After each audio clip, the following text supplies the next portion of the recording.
Hello and welcome to Ticket Manager's All Access interview series, engaging leaders from across the sports marketing spectrum to identify and explore critical issues in the business of sports, entertainment, sponsorship, activation, ticketing, hospitality, and even more. I'm your host, Jim Andrews. Joining me on this episode to discuss his organization's unique approach to sponsorships and partnerships is Dominic Orozco, Chief Strategic Marketing Officer for Gila River Gaming Enterprises. Welcome, Dominic, and thanks for joining us. Jim, pleasure to be here. Thanks for having me. Gila River is one of the few brands that I can think of that has partnerships with all of the major league sports properties in your market. So in Phoenix, you've got the Diamondbacks, the Suns, the Coyotes, the Cardinals, as well as Arizona State, the major collegiate athletics program. That's, can you just talk about this kind of sports-focused strategy that you have there and how you bring it to life? Yeah, of course, Jim. It's a great topic, and I know it extremely well. Gila River Indian Community has started this about in 2001. 2000 was roughly their first introduction into a sports sponsorship with the Arizona D-backs. And it's been cultivating over the years. There's a pride level that the community has and the enterprise. So there's two sections. There's a community, and then there's a casino. The casino being the enterprise. We're a subsidiary wholly owned by the community. And so we are the financial arm that supports revenue sources for 25,000 members inside the Gila River Indian community. With these sports sponsorships, there's a pride level that comes with that, of course. And so the community is very fond of sports. Basketball is one big piece that they do inside the community lands. And so as a business, a casino business, we go, hey, there's a synergy here that we can cultivate.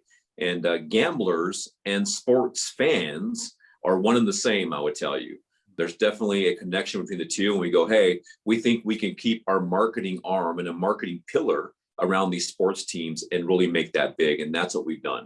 Obviously, a major piece of that partnership portfolio that you have is the naming rights of the Gila River Arena, which is home to the Coyotes. Now, we all know that with naming rights, it requires a significant financial investment, and it comes, of course, with national exposure. But beyond that, are there other advantages to being a naming rights partner that make it worthwhile compared to, I want to say just being a team sponsor, but you know what I mean? So Jim, I'll tell you before I answer your question here, which is a valid and a great question. It's one I think that surfaces in all businesses that look at a sports partnership is one thing I will say is you either get in the sports partnership and you do it extremely well, or you don't get in it at all. It's not a tiptoe kind of thing for businesses because it's extremely expensive. When you start calculating everything that comes into the fold of sports partnerships and deliverable assets that you have to make sure you commit to make sure that you get the full out of your sponsorship, you start going, okay, it's a lot of money, it's a lot of time, and do I have the resources and horsepower to commit to that to make sure that my dollars make sense? And so when we looked at other than the naming rights, we said, hey, we're going to keep the sports-centric brand a part of our marketing pillar. We only have three, and this one sports thing stays at the dominant part of our situation. You're going, everything we do, everything from a brand advertising perspective is going to have sports into it. You can look at my backdrop here in my office and notice that I have bobbleheads, I have the Cardinals, I have a puck, I have a lot of things. Honus Wagner card, that's not the real Honus Wagner card, a replica. But what you'll find is that we live, breathe, eat sports. And that's the only way to make these sports partnerships come to life. That's why we have, as you stated before, all major sports partners. We are, I think, one of 13 cities that actually possess all four major sports in it. For our Indian community to own all these sports partnerships is one thing. In terms of your naming rights question, I will say that there was a strategic manner into why to go for naming rights. I will agree with you in saying that most naming rights are national brands, and we recognize that and understood that. But that's a market that one of our casinos is in, and we want to make sure that we had a good presence in that location. And so with that, we not only have the naming rights piece, we also have the sponsorship piece of exclusive casino category. All of our sponsorships that we have, all five of them, are exclusive casino categories. And if as you break down sponsorships, not only the naming rights is costly and it's expensive and you get national exposure, as you said, but the exclusive part of it is one of the key things that we pay for. It's probably the most expensive thing in all these contracts we pay for to make sure that we stay the only casino that can be advertising your hometown sports team. On top of that, we always go for the naming and the marks. usage, make sure that we can use the marks of their team because we believe in our brands having an elevation that these national recognitions do. So I would tell you that there was a reason why we went for naming rights. We wanted to make sure we put a stake in the ground and kind of wave our flag and going, hey, we're not only sponsors, but we're fans. And we're going to do that by the number one thing that you could potentially do. If you own naming rights, you are the top. That's paramount in any sponsorship that you can have. And I think the conversation around exclusivity is really interesting too, because, you know, in my time in sponsorship, I've seen it go both ways. I've seen some, you know, particularly sports properties really try and slice and carve those categories pretty narrow. Yeah. I understand it from a revenue generation standpoint. They want to sell as much as possible. But obviously you found the value in saying, you know, hey, look, we need to have that exclusivity. We're in a competitive environment, and it's really important to us. So yeah, the true value is not only the protection of the casino category, I'll tell you, Jim, but it's also that we create a unified bond with this partner. It's hard to serve multiple masters in a sense of the same category, right? And I get what you said. You nailed it on the head and going, hey, some of these teams don't allow it. Vegas is a primary example. They're not going to go under casino exclusivity. Las Vegas Raiders aren't going to go exclusive. I get it. I understand it. But this market was willing to entertain it. And that's what we went. I think the other thing that you talked about in part and parcel of that bond and really making sure that the public is aware of the fact that you're a partner and how you make it relevant to them comes through in the activation, you know, and as you said, you know, it's really a fool's game to buy a sponsorship and not activate it, right? It's like buying, I always say, it's like buying a laptop and not having a power cord to plug it in. It's like, that might look nice sitting on the desk, right? But it's not going to really do much for you. And so you got a ton of different activations involved in all of those different teams and buildings that you're in. I know you've got team branded hotel rooms at your properties, but can you talk about some of the promotions and activations that are working best for Gila River? Yeah, definitely. So activation is a word that's used quite a bit in sponsorship and partnership with teams. And sponsors are always looking at, how do I get the fan that's inside the arena or on the TV watching their favorite team to go, hey, I paid good money for the sponsorship and I value your team just like you do. I want you to patronize my business as well, right? And that's the number one thing, is how do you quantify an ROI around not only visual, but how do you bring them to activate them to come to your location and spend money at your business? What's changed over the years is the old school mentality. We used to do this too. You'd set a street team out there and you'd have coupons out there and you would go out, and as people are coming in, you're handing out coupons and going, please go to the casino. Here's a free this, here's a free that. Digital has helped us a lot in creating this activation. So there's two parts to this. One is the digital presence, allowing people to digitally activate and entertain and engage with both the sports team and the casino, right? We use a company called Tradable Bits to do that. It feeds you games specifically geared towards and themed towards that sport team that you enjoy. And you can spin a wheel virtually on your Facebook. And when you win, it's not a coupon, it's not anything you have to take back. You automatically win it on your Facebook tablet or your phone or whatever it is. And you bring that barcode to the casino, you scan it, and we give you something for that.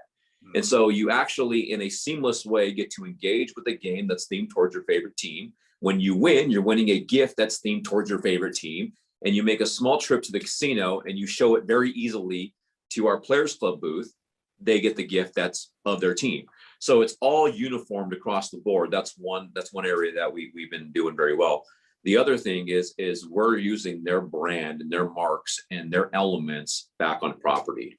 The biggest thing that we've learned over the years is that it's one thing to put a logo in their stadium and expect people to respond to it. It's when that if they choose you and they come to your place of business, do they feel like you're still a sponsor and a fan? And I think what we've learned a lot is you need to incorporate them, vice versa, into your business, so that when people go, fans go, I love it when I'm at, let's just say the Cardinals, right? Arizona, I love football. When I'm in there, I see the logo, there's activation, there's a Gila River t-shirt toss, all these things that are happening. But when I come on property, can I sit down at a table game and have a full felt themed out towards the Cardinals? When I put a bet with a $10 chip or a $5 chip, is it going to have the Cardinals? Is it going to have the Cardinals logo on it? Well, I'll tell you that we have done this, and you referenced this in the room. All of our teams, every single one of our team has a themed room. You can come on our website and you can log in and say you're going to watch a Suns game, Phoenix Suns, which are doing extremely well, by the way. The Phoenix Suns, you can get on a room and you can go to the Phoenix Suns room where you can see a tail of the tape on the side of one of the walls, and you can see DeAndre Ayton's 7-foot tall mark, and you go, oh my gosh, it's way up here. And that's crazy to believe that. Pieces of the hardwood floor that are inside the room. So we've taken their elements and moved them into ours. And what it does is create this activation piece that we can entice them with an offer digitally. But when they get on here, they go, you truly are fans. You're just like me. And that's what we've done very, very well. That's great. And it is all about that emotional connection, right? With those customers, and saying, hey, we understand you, we get you, we're fans just like you.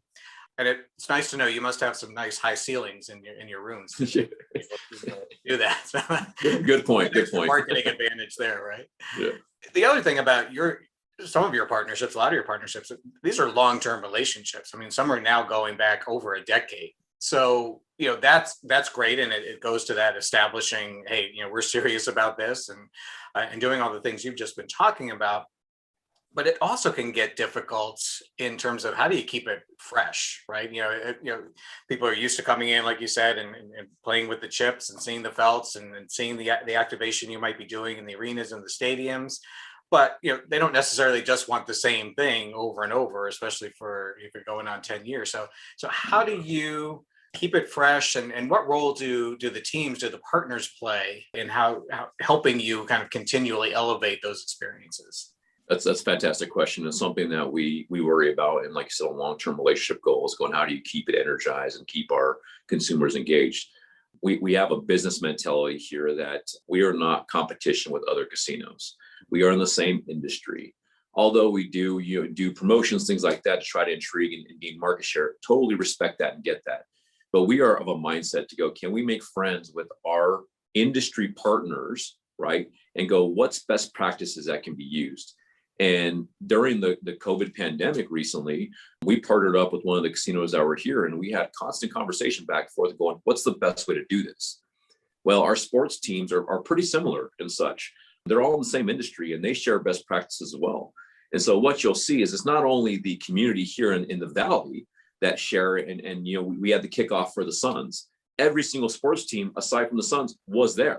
And celebratory in this moment, going, you're a part of this family that we love so much, and we know what Gila River does for these sports teams. You're going to love it. So they're vouching for us, but they're all unified under the same thing, same purpose, right? To drive a good consumer experience and also keep the youth engaged with sports so that they become new fans when they grow up and get old, right? So it just keeps moving on.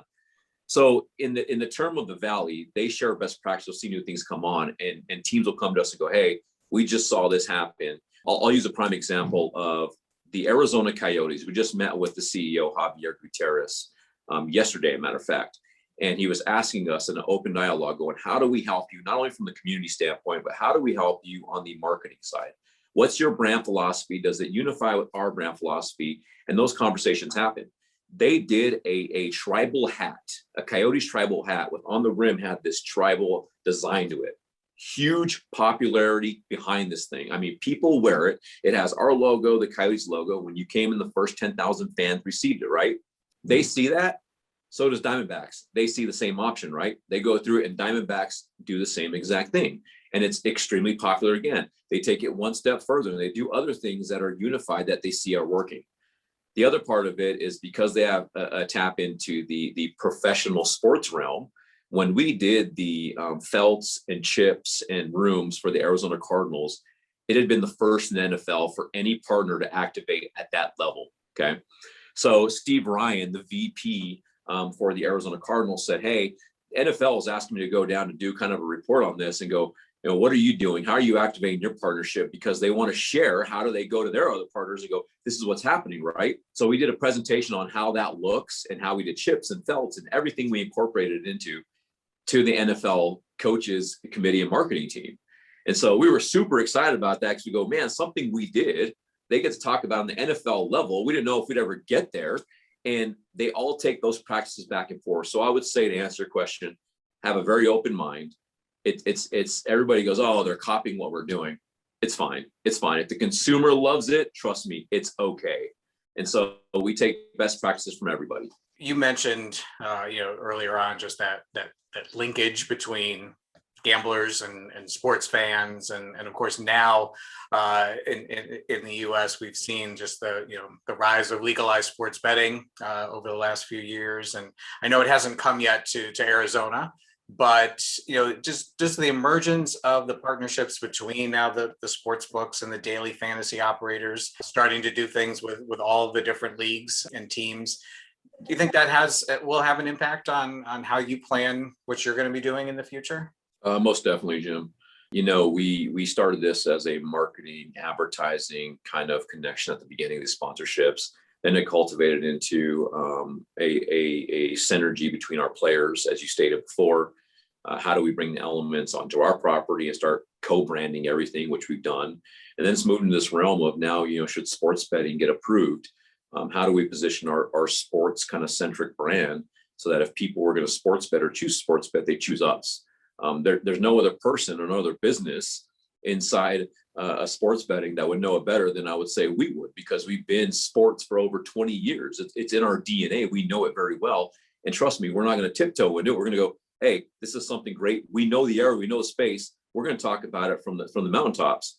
And so we're ready and prepared should that day come down to the moment. But we are trying to make sure that when that does happen, that the consumer gets an experience that they've never been able to see before. And it's not your traditional kind of mindset around, those kind of elements. We want to make sure that they're going, wow, this is completely new than what we thought it would be.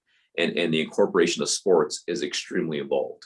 Dominic, I really, really admire everything that you've been doing out there. It's like I said, the strategy is clearly working, and it's nice to see someone who really gets it. Like you said, not everybody, I think, who writes the checks for sponsorship always gets it, but clearly you and the organization and the community out there do. So really appreciate you taking a few minutes and sharing some of those insights with our audience, and wish you all the best of luck with the rest of the year. Jim, thank you. I appreciate you doing such a good job on this podcast, and I just thank you for allowing me to be on it. Thank you. And on behalf of everyone at Ticket Manager, thank all of you for watching, and please join us again for the next episode in the All Access interview series.